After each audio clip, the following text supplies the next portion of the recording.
Let's take a look now at our featured herbs in this section. We have a handful in this section. Now, there are a couple of places we could see many of these, but there are a handful that we really only see here.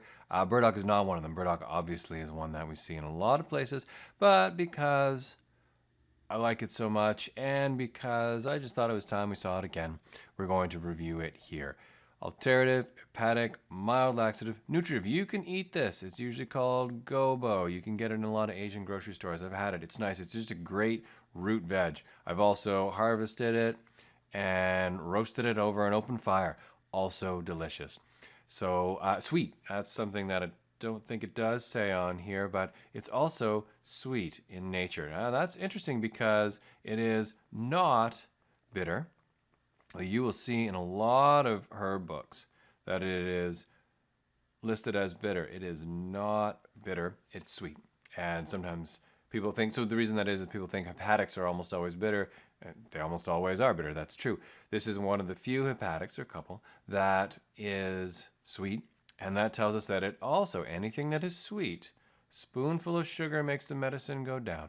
Anything that is sweet is good for the stomach and digestion. If we're talking TCM, that's going to be the spleen, stomach. Softness, sweetness. We get that relaxing softness. So that makes burdock, I think, an excellent choice in a lot of different conditions. Hepatic congestion, sluggish bowels, eczema, other skin conditions, absolutely. Type 2 diabetes, I don't use it here as much. I still do, but not as much. This is when we thought it probably had more blood sugar regulating activity than it probably turns out it actually does. Also good for nausea. Anything that is sweet is good, considered safe, even nutritious.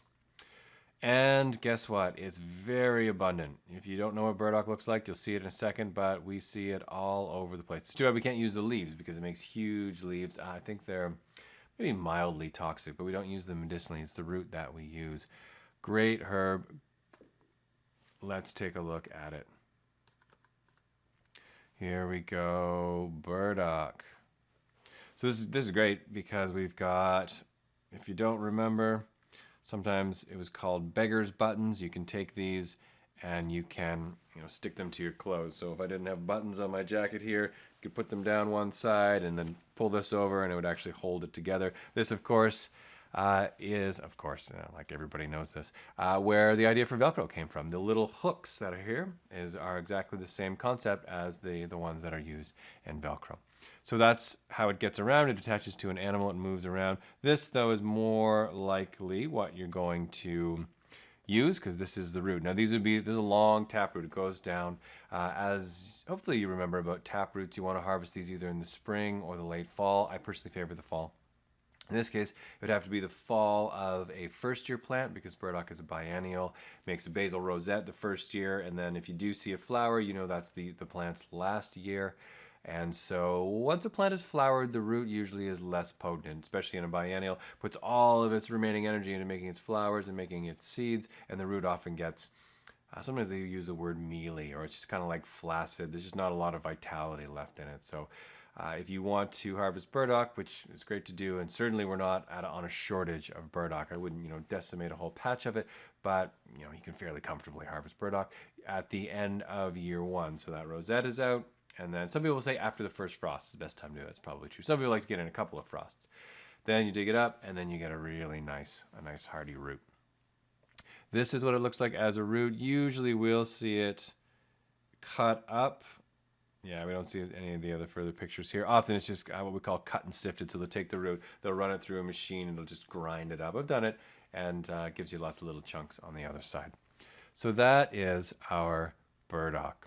We're going to look next. Yeah, let's do this one next. Let's look next at fucus. Fucus fasciculosus. This is a seaweed.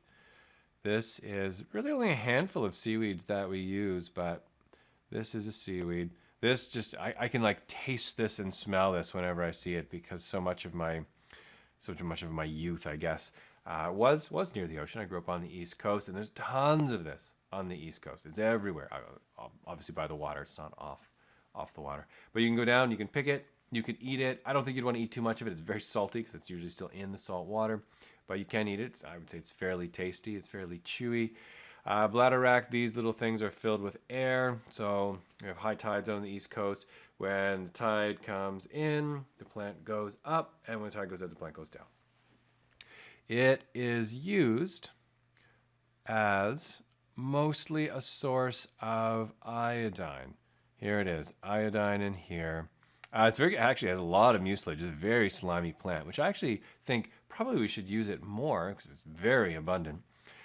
We should use it more as a demulcent, but we don't really. We think of it as an endocrine modulator, mostly because of its iodine content. Thyroid conditions related to iodine deficiency, and then here's some of that demulcent. You could use it as a GI. May interfere with thyroid meds. It's going to say this for all these. And that might be true. I'm not saying that's not true, but it's not really something we worry about as much, or you more just sort of pay attention as you go. Independent action as an endocrine modulator, not confirmed, at least at the time of these notes. I admit I haven't checked in a few years. Maybe we know more about it now. But I've largely, as much as I like it, that's like an old friend, I've largely set it aside for thyroid conditions. Okay, let's take a look at another one. That's what we're doing, looking at our featured herbs. Yeah, Iris versicolor. There's a nice herb. Oops, that's not the one we want. Hold on here. Iris versicolor. So this one, blue flag, great herb. And also, I believe, if I'm not mistaken, it is the provincial flower of Quebec, I think. Blue flag. Flower looks like this. It's beautiful. If you're at the CCNM garden, we've got a fair bit of these. They come up. Yeah, there's a kind of picture I'm looking for. They come up, I think, in the early summer. Maybe mid-summer, actually. I'm not so sure. But what's interesting, the flower is quite beautiful. What's interesting, the reason it's called blue flag, and this is why I chose this picture rather than, some of our other more flowery pictures, is you can actually see these stalks. So the first thing it does in the spring is it puts up these long blue flags that tell you where the Iris versicolor is going to grow. We use the root. It's almost always, you can probably even tell from some of these pictures, it's almost always in kind of swampy land. It likes quite a lot of moisture. Some say, and I haven't confirmed this, that this is a plant where to get the best out of it, you actually have to strain it, challenge it a little bit. And the best time to harvest it is after it's flowered, but it's started to go into a drought season. So the root is actually kind of like gathering its resources and toughening up and upregulating those secondary metabolites.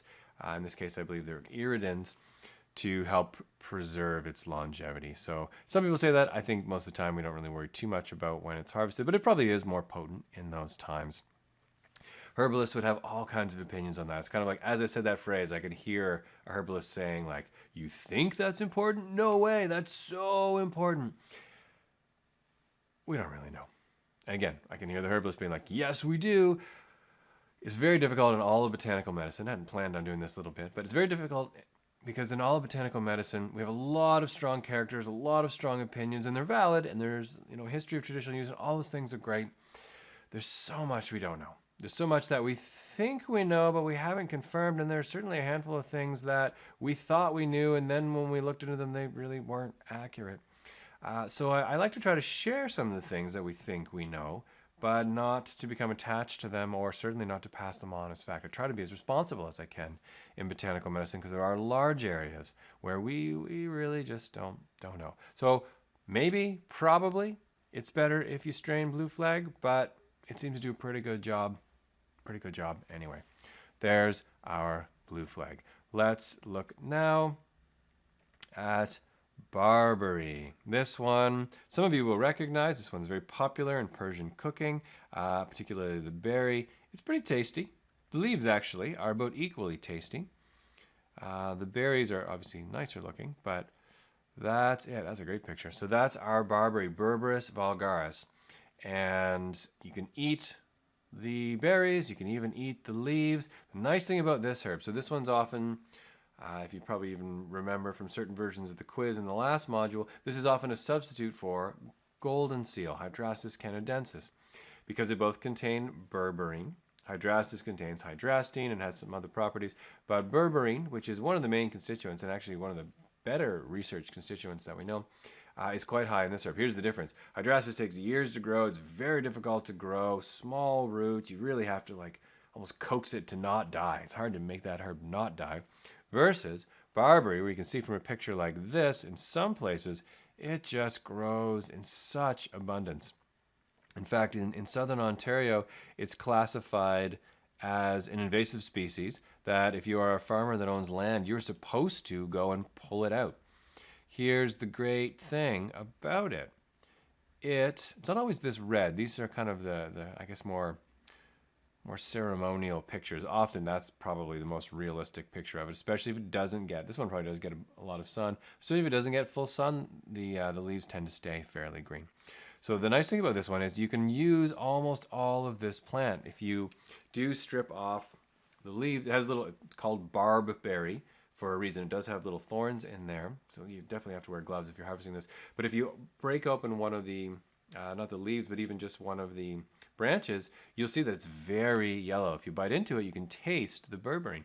So this is a plant where, yes, we use the root, but we also use the bark. I think the root's a little more potent, personally, but and it seems to actually get more potent as you go down, but the branches certainly contain berberine. I mean, you can see it, you can smell it, and how wonderful to have a plant that grows so abundantly that we call it invasive, and to have the whole thing contain berberine, or the main constituent that we want. So often it's the bark that we use, not too often the root.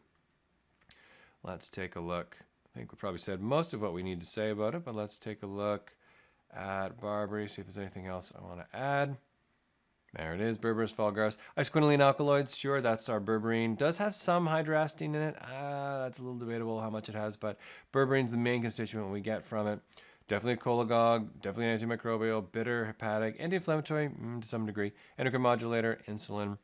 We do use this in a lot of conditions where we need the liver to work better. In fact, another close cousin, so we've got hydrastis, we've got berberis. There's another close cousin called coptis or huanglian that is used in TCM, and it's one of the most bitter, most cooling, most downward draining liver herbs that we have.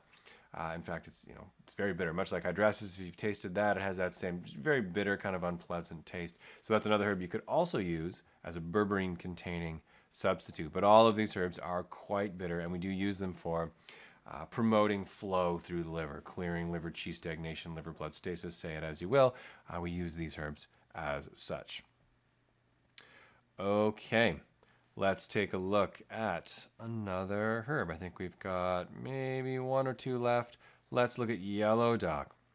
Yellow dock is a great herb, one of my favorites. This one also grows pretty abundantly around here. We use the root, but it comes back, it grows pretty heartily. Almost always, by the time you see and recognize the plant, it looks like this. That's pretty characteristic. So it's got green leaves at the bottom, but those are fairly nondescript. Once you get a feel for it, you can start to see these leaves as they come up in the spring. But really, it's the stem, and these are actually kind of its little flowers or its little seed pods that are most characteristic about this herb. I actually often, when I see it in the wild, I'll grab one when it's ripe like this, and I'll actually pull it off and kind of disperse it, because I feel like this herb just can help us. I don't know. We always like certain herbs more than other herbs. This one I've got a bit of a feeling for. So this you'll kind of see sometimes in the spring, and then really even midsummer you start to see these. I start to see it turn around. That's a picture of what it looks like when it's green just before it starts to turn its kind of rusty color. That is Rumex. Let's take a look at it over here. And there it is, Rumex crispus. We've talked about this in a couple of different ways. So it is indeed an alternative, definitely an alternative. I think one of our best alternatives. An alternative, and this is one that's important to remember, that it is definitely a laxative. So unlike burdock, this is a stimulating laxative. So it's probably I think it is the most mild of our stimulating laxatives. And if you remember, we've got herbs in that category. We've got Rumex. The next one up is probably Rheum palmatum, the very common TCM herb called Da Huang. That's its name in TCM. And it's almost identical in property really to Rumex, but it's dialed up, probably a couple notches in intensity. I actually like Rumex because it's same actions, but it's a little softer. It's not softer, but it's a little bit softer. So it's hepatic for sure, it's astringent for sure. Some people call it a mild adaptogen. Maybe, sure. Endocrine glycosides, anytime you see that, it equals this. Laxative. Tannins, that's going to give it almost always, anytime you see this, it means this. tannins, and astringent. Chronic skin conditions, definitely constipation for sure. Convalescence, this is that same idea of when people need toning, when they need to kind of like bring it together, hold things together, tighten things up a little bit. This herb's quite nice for that. You don't want to overdo it. This is one of those herbs where when you get it right, it's just right, but too much, you may start to move the bowels too much. But this is a herb that, not to be eaten fresh, yeah, that's a good thing to remember. Potentiates other stimulating laxatives, definitely. This one, like we've talked about in a couple of places, it's thought of a blood purifier by the eclectics. That's really what we call a lot of the old, slightly kooky herbalists from the last couple centuries. Blood purifiers and blood builder. That's a pretty good combination.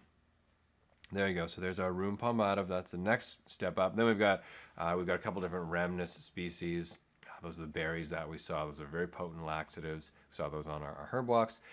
And then you get into things like senna, and you can go even stronger with some of the other laxatives. But I don't think I ever go stronger than rheum palmatum. If you've worked with rheum palmatum much, you don't need a high dose to really bring on some fairly significant purgative effects. You can balance it out in a formula with other herbs, but I almost can't see why you would need to go to a stronger laxative. Some people, they use the strongest ones, but they use them in smaller amounts in capsules. That's fine. I would say a strong tea of either Rheumex or especially rheum. Like, I defy you to drink a mug of strong rheum decoction and not have to go to the bathroom probably a lot in the next couple hours. Often paired with Berberis vulgaris in chronic skin conditions. In fact, in TCM, our Da Huang, which we said is kind of like our Rheumex, and our Huang Lian, which is Coptis, these two are actually considered sometimes a pair that is used specifically for clearing heat, clearing toxic heat, or clearing like damp heat from the liver. Sometimes I believe that's called a Dui Yao in TCM. Pretty good combo. So it's really the same thing. This we could use Rheumex and Berberis as just the two of those alone. It's going to be very cooling and a lot of stuff's going to be happening. I'd probably, you could do it. I might add a little bit of glycerizer, or maybe a little bit of even ginger into the mix to kind of soften it a little bit. But that would be a strong combo for if you've got a lot of just like damp heat presentation. So let's say like a really significant case of acne where you've got more pustular or more cystic pattern acne, that's what I was looking for. That would be a strong combo to kind of rapidly clear that, but you don't want to overdo it with some of the strong herbs. Okay, that is our Rheumex crispus. Let's head back, and we took a look at that herb. I think that was it in terms of herbs I wanted to look at. Yes. No, there's one more. Ashwagandha, Withania somnifera. We've talked about this one quite at length. This one I'm really not especially familiar with out in the wild. I know it's one of these kind of herbs that grows these berries inside their little, I don't know what they call them, little cocoons. There's a whole family of herbs that do this. Usually those berries are edible. I don't know if this one is actually edible. It is the root that we use. And the root is very nondescript. It has a bit of smell, but it's a pretty generic looking root. Yeah, there it is. We usually get it. I like this herb as powder, actually. That's actually my preferred way to do it. Usually we get it in chunks that look like that. Far less nice to look at in terms of comparing it to the flower, but that is usually what it looks like. I am told that ashwagandha means horse smell. And when I was told that, I was like, yeah, I could buy that. It definitely has an earthy barn kind of smell to it. I wouldn't describe it as unpleasant. There are some herbs that are definitely unpleasant to smell. This one definitely, though, is an earthy smell and has that taste to it. Most people, I think, are generally okay with it, but it does have that. All right, that's what our ashwagandha looks like. Let's take a look at, there it is, Withania somnifera, ashwagandha. This one is indeed really one of our best adaptogens. I try not to play favorites too much. This one's kind of worked its way in me. I think I was lighter on it, and then the more I've used it and even personally experimented with it, the more I really do like it. I think it's a true chi tonic. You will see some places say it's a bit of a yang tonic. Sure, But in my opinion, what keeps it from being a yang tonic is you can take it right before bed and not keep you up. In my opinion, if something's a yang tonic, it's stimulating and it will actually promote wakefulness. Even with a last name like somnifera, you might even think that this promotes sleepiness. I don't think it does. I haven't really seen that either. But I think of this as a qi tonic.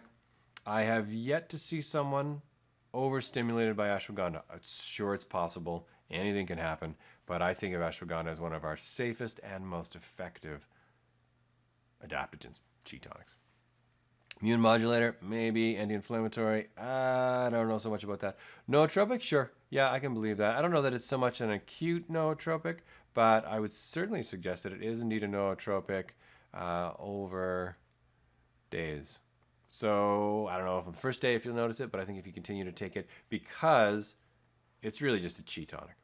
So if you are increasing your qi over a few days, I think what's going to happen is you get a nootropic effect because your qi just improves. Will that last forever? No, of course not. You can't just add qi. You're really mobilizing qi or helping your body build some qi. I don't even know how much ashwagandha really helps you build qi, but I do think it helps you mobilize some of that qi. It's pretty safe. I've had people take it long term, but this herb, less so than something like rhodiola, is probably best to use for 5-10 days at a time. Do people use it longer? Of course they do. I don't know that it necessarily burns you out like rhodiola or ginseng will. I think this one's much more gentle, but it definitely, it is a good non-stimulating tonic for weakened qi. I'd probably pulse it. Another one that it pairs very well with is Ganoderma.